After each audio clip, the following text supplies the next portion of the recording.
Salut à tous, c'est Simon, j'espère que vous allez bien les gars. En tout cas moi ça va super bien, genre je me sens hyper bien. Et j'espère que vous aussi, parce que c'est quand même important de se sentir bien. Donc j'espère que vous vous sentez bien. Aujourd'hui c'est une vidéo, enfin une story time un peu particulière. Donc je vais vous raconter comment s'est déroulé mon dépistage et vous expliquer un peu comment ça se passe. Il y a une semaine de ça, je suis allé dans un CEGIDD. Donc c'est un centre gratuit d'information, de dépistage et de diagnostic. Donc voilà, donc moi je suis allé là-dedans pour faire mon dépistage. Mais il faut savoir que vous pouvez également faire votre dépistage dans un laboratoire d'analyse médicale avec ou sans ordonnance, mais également dans des locaux associatifs. Je pense notamment au planning familial pour ceux qui connaissent. Voilà, moi en tout cas je vous recommande vraiment le centre gratuit d'information, de dépistage et de diagnostic. C'est vraiment, moi mon expérience s'est super bien passée. Donc maintenant je vais vous raconter comment ça s'est passé. La première étape en fait c'est trouver le lieu dans lequel on va se faire dépister. Donc dans les trois possibilités que je vous ai énumérées auparavant, et ben, vous en choisissez une, celle qui vous convient le mieux. Et moi je vous dis voilà, les centres gratuits c'est quand même vraiment bien. Une fois que vous avez choisi donc, parmi ce qu'il y a autour de vous, enfin voilà, en fonction de vos choix quoi, c'est vous qui décidez. Je vous mettrai quelques liens dans quelques villes où on peut trouver voilà, des centres de dépistage gratuits, tout ça. Je vous mets ça en barre d'infos, n'hésitez pas à aller checker ça. Donc il y a une semaine de ça, je me suis rendu dans ce centre gratuit d'information, de dépistage et de diagnostic. Et ben, tout simplement je me suis présenté, voilà, c'était au sein d'un hôpital à Lyon, parce que j'habite à Lyon.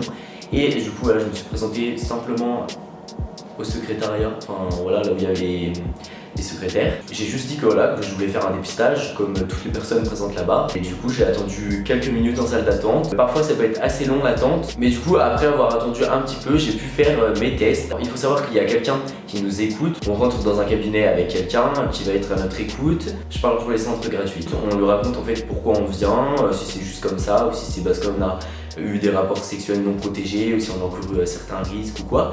Donc on explique tout ça comme ça, voilà, sans tabou, sans aucun jugement, peu importe la sexualité, peu importe l'âge de la personne avec qui on a eu le rapport sexuel ou peu importe ses origines, peu importe, il n'y a aucun jugement et c'est super sain. Donc franchement je vous recommande vraiment. Donc vous échangez avec cette personne, moi c'était un infirmier, quelqu'un de super bien, et ensuite elle vous fait passer une série de tests en fonction de votre vécu ou de ce que vous voulez. Moi j'ai voulu tous les passer pour avoir vraiment le cœur net, et même si j'avais pas forcément besoin au final de tous les passer, je me suis dit allez Simon, comme ça tu auras le cœur net, donc fais-le. Juste après la prise de sang et les quelques autres tests, vous allez planifier donc avec l'infirmier ou l'infirmière un rendez-vous. Je vais vous donner un petit papier comme ça, jaune, enfin moi c'est jaune mais ce sera peut-être pas jaune pour vous.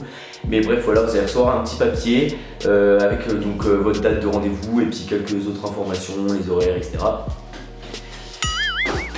Moi ça a été donc 5 jours après, et donc j'ai eu les résultats de mes analyses, donc pour ma prise de sang, pour mon urine, etc. Donc j'ai eu un rendez-vous avec une sexologue qui m'a donc donné mes résultats. Ça s'est super bien passé, la personne est très rassurante, et j'ai même pu faire un vaccin contre l'hépatite A, donc quoi de mieux, genre c'était gratuit, tout est gratuit. L'équipe médicale était super rassurante, et je le redis, tout est gratuit, c'est vraiment tout pris en charge, les gens sont vraiment hyper bienveillants, c'est super cool.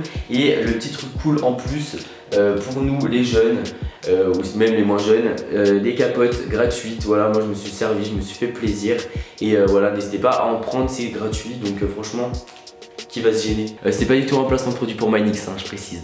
Donc quand la sexologue m'a donné mes résultats, j'avoue qu'avant j'étais assez stressé, enfin normal. Donc la personne à qui j'ai eu affaire, donc la sexologue, m'a passé donc des fiches avec chaque test donc détaillé, donc voilà, sur des fiches.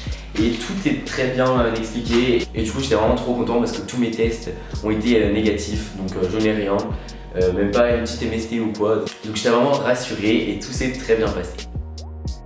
Évidemment, si je fais cette vidéo, c'est bien parce qu'il y a un but. Le but c'est vraiment de vous inciter à fond à aller faire un dépistage, ça coûte rien, ça vous prend pas énormément de temps et c'est super important. Je vais vous donner quelques chiffres quand même pour vous interpeller et pour vous dire à quel point ça peut être un danger. Les IST, donc les infections sexuellement transmissibles, sont vraiment en hausse, notamment chez les 15-24 ans et notamment chez les jeunes femmes. En 2016 par exemple, il y avait quand même 270 000 cas de chlamydia. Donc la chlamydia c'est une petite IST qui se soigne, mais qui, si elle n'est pas soignée, elle peut vous rendre stérile. Et ça peut devenir grave avec le temps. Alors même si vous n'avez pas forcément eu de rapport sexuel à risque, ou alors même si vous avez juste fait du sexe oral, n'hésitez pas à faire votre dépistage, j'insiste vraiment là-dessus. Je parle de la chlamydia ici, mais il y a évidemment plein d'autres IST, MST et tout ce qui va avec, comme le VIH et des choses beaucoup plus graves qui peuvent vraiment être très graves pour votre santé. Donc si j'avais deux choses à vous dire pour conclure cette vidéo, la première c'est vraiment protégez-vous, c'est super important. Une fois de trop, et ça peut être vraiment une maladie ou même pas forcément quelque chose de grave, mais il y a beaucoup de maladies qui sont invisibles et surtout vous pouvez la refiler à d'autres gens et tout, et non. Genre protégez-vous, ça c'est vraiment super important. Et la deuxième chose que je vais vous dire, voilà, j'ai déjà dit pas mal de fois précédemment, mais allez au dépistage, faites un dépistage. Je vous force pas ni rien, mais franchement je pense que c'est une bonne chose à faire. Et ensuite vous aurez vraiment le cœur net et vous serez serein. Voilà. J'espère que la vidéo vous a plu. En tout cas moi j'ai trop aimé faire cette vidéo. J'adore vraiment partager avec vous des choses de manière libre comme ça, sans tabou. Et parce qu'il n'y a pas à avoir de tabou, on est en 2018 et s'il n'y a personne qui prend la parole pour parler des MST ou des choses comme ça, et le monde il avance pas. Et je pense que au final ma vidéo c'est de la prévention, c'est rien d'autre. Et voilà, j'espère que ça vous a plu. N'hésitez pas à laisser un petit pouce en l'air.